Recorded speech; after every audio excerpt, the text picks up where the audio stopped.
The reports are from journalist Max Blumenthal that there could be a lot more to the Charlie Kirk story than what meets the eye. There has been someone brought into custody, Tyler Robinson, 22 years old, but everyone across social media has big questions about this, especially when Max Blumenthal and his wife Anya Parampil broke this story that Charlie Kirk refused a funding offer from Netanyahu in the weeks leading up to his murder, that he was frightened of pro-Israel forces, and that a source very close to him said that he was receiving intense private backlash, especially after a Turning Point USA event where he hosted a critic of Israel, Dave Smith, comedian, to debate a pro-Israel advocate. They believe, the source, that Netanyahu was trying to cow him into silence as he began to publicly question Israel's overwhelming influence in Washington. Is there any basis to this historically? What is your understanding for this Charlie Kirk story, Danny? I think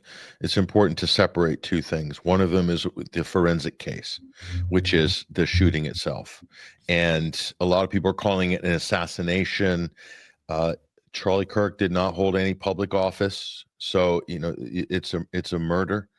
So it's a killing, it's a shooting. I wouldn't call it an assassination, but there's the forensic case. And this is very confusing. It's quite frankly a mess. There were suspects rolled out. The zone was flooded with a lot of information chaos because down to the media coverage being so poor and over speculative. The political, let's say, the polarizing narratives that have really politicized this incident. And Charlie Kirk was no stranger to controversy and divisiveness and polarity in the country. Just generally is in that state right now in America. So that's one thing. And they do have a suspect in custody, but to date there's a lot of information missing. There's no proof yet that we can see that connects the suspect in custody to the gunman, or pulling the trigger, as it were. There's also the ballistic match for the gun and the bullet that would have killed Charlie Kirk. That has not been made public either. So until some of these facts are solidified or not, I believe the suspect's pleading not guilty. That's the initial indication we have. So we're not going to get many answers there. But within that paradigm of the forensic case and the shooting itself, to me, right now, the important question is: was this a professional hit? Was this a professional hit, or was it just some unhinged, as the media and the right-wing press are trying to categorize, as some unhinged left-wing progressive ideologue, pro-trans, et cetera, et cetera. I tend to ignore all of this noise because there's a lot of disinformation coming out along those lines, including what was inscribed on bullets and the bullet casings and so forth.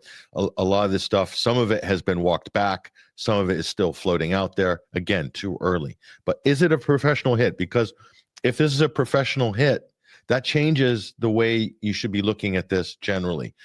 Then it becomes a high-stakes game of politics, maybe even a high-stakes game of geopolitics. Okay, so that's the important question. Was this a professional hit? And to me, it has all the indications of a professional hit. And so that means, who does professional hits? Well, we can shortlist that. A lot of times this would be state actors. Okay, which state actor currently in the international system has engaged in the most amount of political assassinations in, let's say, the last 5 years or 10 years or 20? There's only two countries that might fall into that category. One that is absolutely provable, which is the state of Israel. The second being the United States. Okay, and there's a few other states we could put into that category, but Israel is quite open about its political assassinations, especially in the last couple of years. So that's something to consider, especially in lieu of what Max Blumenthal and Anya Parampil, which you've kindly put on screen there beforehand. So then there's the circumstantial case. Now, this is about politics. This is what we can comment on for certain. We can talk about the circumstantial case, the circumstantial evidence, the inference that Charlie Kirk, that he would definitely a committed Zionist from the get-go. And but he was wavering on the Israeli issue, especially in the last 6 or 8 weeks. Okay, why is that?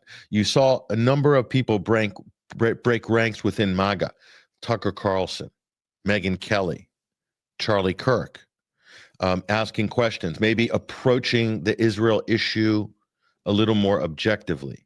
Okay, and that will certainly raise a lot of eyebrows. Why? Because if you look at the donor class that have been pumping money into Turning Point USA, okay, we're talking about Charlie Kirk was not just some obscure podcaster.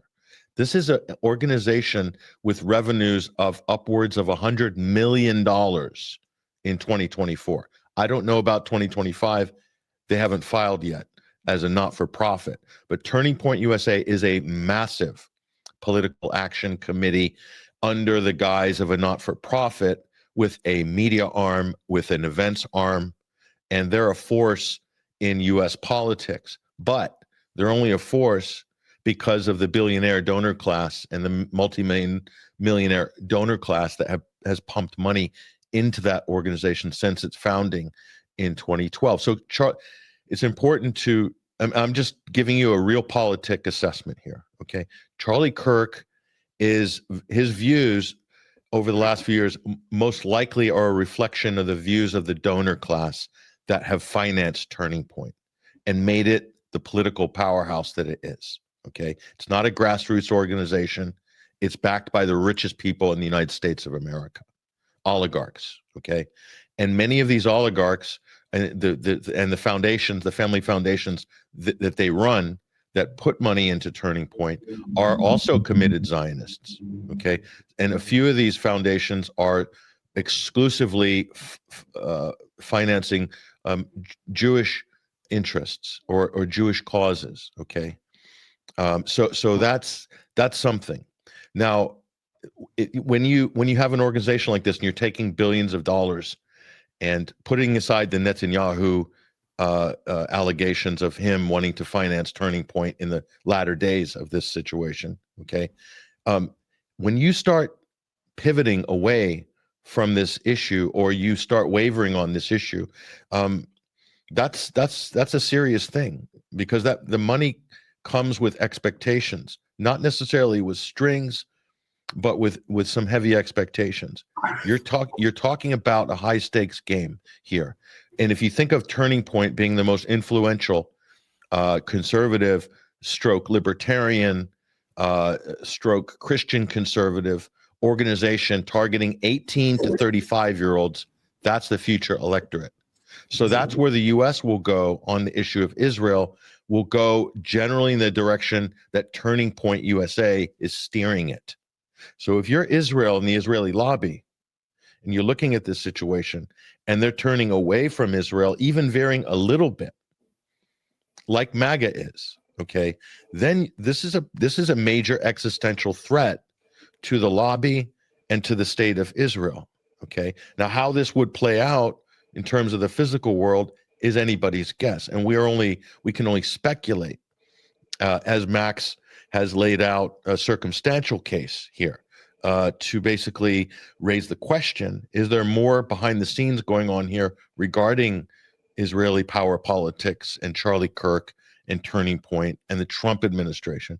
Now, where did the Trump administration start to break on Israel? Okay, one is that just the groundswell of public pressure that's now appearing as a result of this ungodly genocide being carried out by the Israelis with U.S. support, with the support of Donald Trump, okay?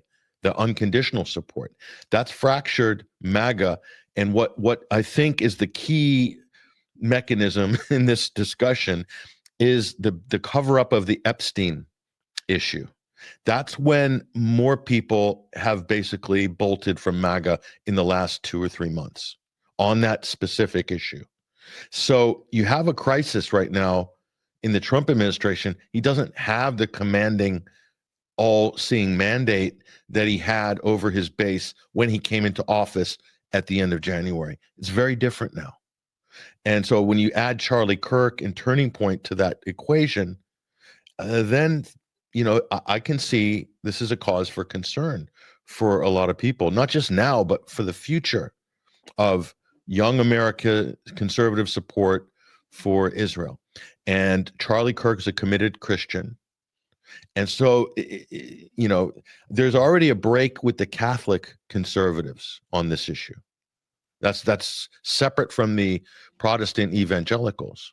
Okay, so and certain individuals we've just mentioned are very prominent in the Catholic conservative conversation, including Candace Owens, who is very close friend of Charlie Kirk for over a decade. So there's a lot to discuss here, Danny, and a lot to look at, and a lot of questions are rightly, I think, being raised along these lines. I think it's a legitimate line of inquiry. This July, as the Gray Zone piece outlines, there was this TPUSA Student Action Summit, a huge gathering that had people like Tucker Carlson, Megyn Kelly, where they denounced, many of them denounced Israel's assault on Gaza, its genocide on Gaza. And they talked about Jeffrey Epstein as an Israeli intelligence asset. And according to this source, Charlie Kirk, and he confirms this actually in an interview with Megyn Kelly, he said he was receiving lots of harassment for this from what he called stakeholders. What are your thoughts about this, Alex, given what you've been following regarding this situation and where it fits into the broader world situation? Well, I kind of parted ways with Charlie Kirk probably close to the beginning of the genocide in Gaza. So I haven't followed him closely because I saw him as an apologist for Israel when there shouldn't have been an apology. And so I haven't followed Charlie Kirk very much. But, this is exactly where maybe from the point of view of the Israel lobby, the danger lies. Because if you were a true believer, if you were a committed supporter of Israel, then that's a certain type of crowd that you drew around yourself, who looked to you for as a leader and a role model. And so if you start to lose faith, you start to become very dangerous because then all of those people who were taking the cue from you, who are following you like a herd, are going to start lose faith again. And Israel, it has been exactly losing the young cohort in the United States. We know that, from Alex Karp, the CEO of Palantir, who was saying, if we lose this intellectual debate, there's nothing left we can do. We will not be able to mobilize any army to anywhere in the world. So we know that this was hugely important to them. And so Charlie Kirk losing faith was probably seen as a threat, and perhaps somebody decided to nip it all in the bud. Was it the Israelis? I think there are enough people in the United States who will do Israel's bidding, even if it comes to assassinating other leaders. And so it'll be very difficult to know who actually orchestrated the killing. I've seen some videos today where people went over the footage that was available from different angles, and they make it look like the shot came from the crowd, to Charlie Kirk's right-hand side. And the men who are standing directly behind him seem to have been, or could have been, part of the plot, because they make some strange movement that appear to be giving signals. And so the guy they have in custody now is probably a patsy, but he could be a convenient patsy, because then everything could be swept under the carpet as a lone LGBT trans disgruntled gunman who was mentally unstable, and that's the end of the story. But I think that the Israeli angle is very, very much worth exploring. There was so much firestorm over this, Patrick, that Benjamin Netanyahu had to answer this question himself in an interview following the murder of Charlie Kirk. They have no limits. When you hate Jews, when you hate the Jewish state, you're willing to say anything and promote all these absurd. By the way, they're willing to kill it all the time. I mean, that's what they're doing. Over the centuries, when and Jews, especially in the Middle Ages, the horrific Middle Ages, the worst things were said about Jews you couldn't possibly believe. We were poisoning the wells. We were drinking the blood of Christian children. You name it. I mean, these things that continued actually after the Holocaust. There is a lot of circumstantial evidence pointing to Israel's reasonable suspicions that people have of it, given its history. What's your reaction to Netanyahu's response? I think he's completely over the top response and a little bit too quick off the draw as well, from his office, the statements, etc. I mean, it's almost like he was trying a little bit too hard. And the argument he's making there is he's done this in another statement as well, is merging the radical left with radical Islam. And somehow that's responsible for the killing of Charlie Kirk. So he's completely projecting a specific narrative on top of this situation without any evidence. And so, obviously irresponsible of a head of state, but we are talking about a wanted war criminal. He's indicted by the ICC, etc. So we have to make that caveat, I think, much to the chagrin of Fox News viewers and Israeli loyalists, but it's a fact. So he's trying a little bit too hard, a little bit too much, and the statements are a little bit too, it's almost like he is trying to manipulate the situation and create some kind of political capital out of it. And I see other people who are Israeli allies doing exactly the same and really trying to gin up a civil war type vibe in the United States. And other high profile media commentators, including, quote, alternative media commentators, basically calling this war, declaring war, and using that term. We're at war now with the radical left. Elon Musk, okay, richest man in the world, went on a video call at the Tommy Robinson rally or whatever it was, Day of Rage, Day of Freedom, or whatever they called it in London, and basically said he's almost insinuating that the left killed Charlie Kirk and the left is the party of murder. Those are the words Musk used, which let's just be honest, that's a little bit irresponsible for somebody of his status to make that statement, basically brand half the United States as murderers. And there's an agenda here. And I do wonder whether those are his thoughts and his words, or if he's being fed those words and thoughts by the people who knows, he's definitely changed his tune. I'll mention something else, which I had on my podcast on Sunday, is that both Elon Musk and Charlie Kirk were dabbling in a certain area of discussion before October 7th. When Elon Musk started this hashtag campaign called Ban the ADL. You remember that? He was upset, having just purchased Twitter, that the ADL was pressuring his advertisers because of, quote, anti-Semitism on the platform. And so Elon Musk then hit out against the cancellation machine of the ADL. And he was also dabbling, as Charlie Kirk was at the time, saying that Jewish money is promoting cultural Marxism in America. There's plenty of clips. It's all online, okay? You can search it on X. That cultural Marxism and open borders. So Elon dabbled in this talking point, and so did Charlie Kirk. Elon Musk then got collared by Ben Shapiro and Rabbi Shmuley and dragged to Auschwitz to do a struggle session on camera, and then dragged to Israel for the October 7th kibbutz propaganda tour led by Netanyahu himself. Okay, Elon Musk, and he is, after that, he's completely changed his position, and he doesn't mention October 7th. He doesn't mention Gaza. It's the most important geopolitical flashpoint on the planet, arguably, and Musk, since that time, does not comment on it. He did before. He did have an opinion before. So one can only conclude that he is being pressured or handled by forces of nature that may even be above his own pay grade, if that's possible. So we're being realistic.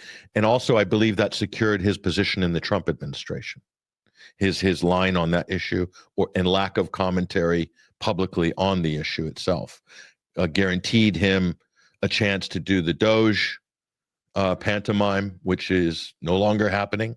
And he's out of government now. And yet he's still maintained his quiet silence on the issue and is backing Tommy Robinson, backing race-baiting, white supremacist open narratives, trolling the South African government, claiming there's a white genocide in South Africa, embarrassing the Trump administration on the global stage. Okay, that's what Musk is up to. So is this normal? What are we looking at here? This is not normal politics. There's a lot going on here, and I think there's external forces at play here, and certainly the Israeli lobby, the Israeli government, and all of its assets have been mobilized in order to somehow legitimize their position in the international community and as an ally of the Trump administration, so that they can continue doing what they're doing right now, which is exterminating the native Palestinian population in Gaza and full-on ethnic cleansing them openly right now, without any pushback from the U.S. government, the British government, the French government, or the European Union. And no pushback from the U.S. media for the most part, a little bit now.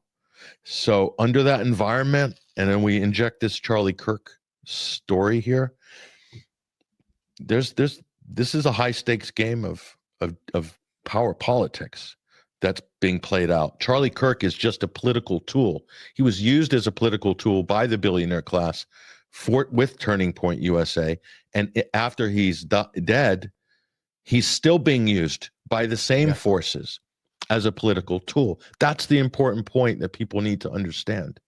There's big money and big powerful interests at play here. It's not just one man and his opinions. It's much bigger than that. You know, Netanyahu was tweeting a lot. He, in the first 24 hours post murder of Charlie Kirk, he posted several times, actually 4 times. I think one of them was deleted. And I just want to pull up what Patrick was referring to, his comments regarding who's to blame. Netanyahu was very defensive and said Kirk was a defender of this common Judeo-Christian civilization. He said people on the extremes, Islamists, radicalism, and their union with ultra-progressives, they often speak about human rights, free speech, but they use violence to take down their enemies, insinuating that it was these forces that did it. Violence to take down enemies? Who would do that? I mean, well, you know, one thing that's interesting about Netanyahu's response and all these comments is, well, he's already reaching for the victimhood card. You know, everybody hates us, and so everybody's reaching for these completely unreasonable conspiracy theories just because they hate us. That's all there is to it. But secondly, notice he's not denying it. At no point did he say, no, we are not behind Charlie Kirk's assassination. That's not us. It wasn't us. We didn't do it. We have nothing to do with it. He never said such a thing. He could have, but he didn't. And I don't know what the deal with that, because I've never seen Benjamin Netanyahu shrink from lying. But for some reason, you know, some of these big things, they have to own them. They have to, how do you say? There's this thing with the disclosure. You know, you can't deny it. You can't violate the truth past some point. So what do you do? Instead of lying, he deflects and he reaches for the victimhood card. But it has nothing to do with hatred. If you were investigating any crime, you'd ask yourself, who has the means, who has the motive, who had the opportunity? And Israel comes up as a suspect. And so it's completely legitimate for people to discuss this.